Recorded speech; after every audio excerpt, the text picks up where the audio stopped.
تو اتفاق باقی نہیں.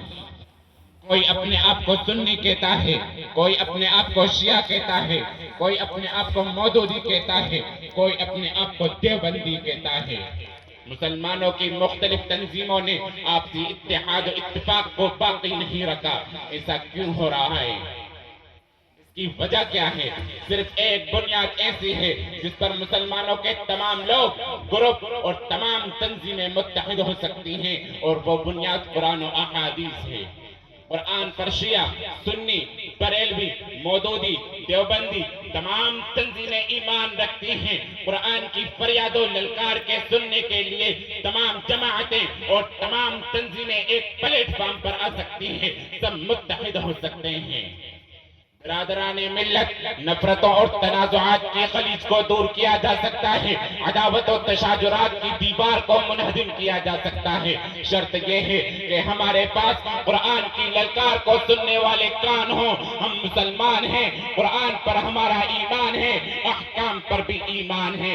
رہبر ہمارا قرآن ہے، ہادی رسول کا فرمان ہے جس پر سب کچھ ہے. رب رحمان کا قرآن اور رسول خدا کا فرمان سنیے اور اپنی زندگی سے نفرت اور تنازعات کی دیوار کو گرا ڈالیے. قرآن کہتا ہے ان هذه امتکم امتا واحدتا وانا ربکم فاتقون.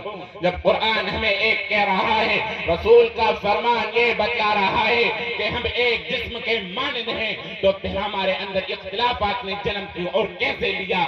ہمارے اندر تنازعات اور عداوت پیدا کیوں ہوئی؟ ہم الگ الگ اور منفرد کیوں ہیں؟ اس کی وجہ کیا ہے؟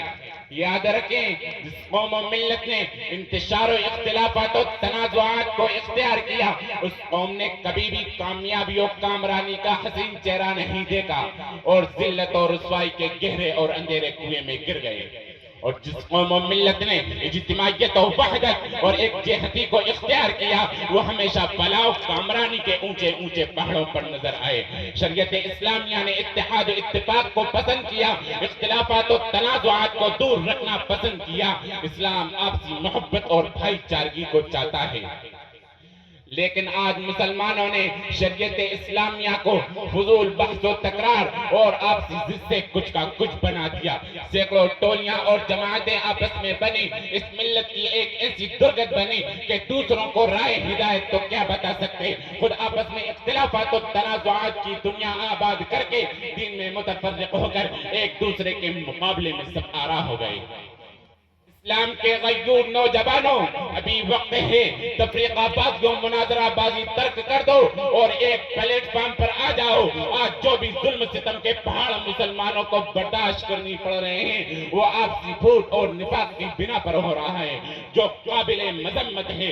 قرآن للکار کر کہتا ہے وَاعْتَصِمُوا بِحَبْلِ اللَّهِ جَمِيعًا وَلَا تَفَرَّقُوا. تمام لوگوں اللہ کی رسی کو مضبوطی کے ساتھ پکڑ لو اور تفریقہ بازی مت کرو. قرآن و حدیث کی فرمائش و وحدت اتفاق ہے. اللہ و رسول کی خواہش تنازعات اور عداوت کو دور کرنا. اسلام و شریعت کی پسند و محبت بھائی چارگی ہے. کسی شاعر نے کہا منفعت ایک ہے اس قوم کی نقصان بھی ایک. منفعت ایک ہے اس قوم کی نقصان بھی ایک.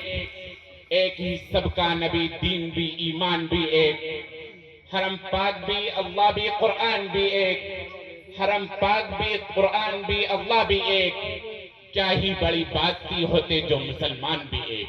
وآخر دعوانا ان الحمدللہ رب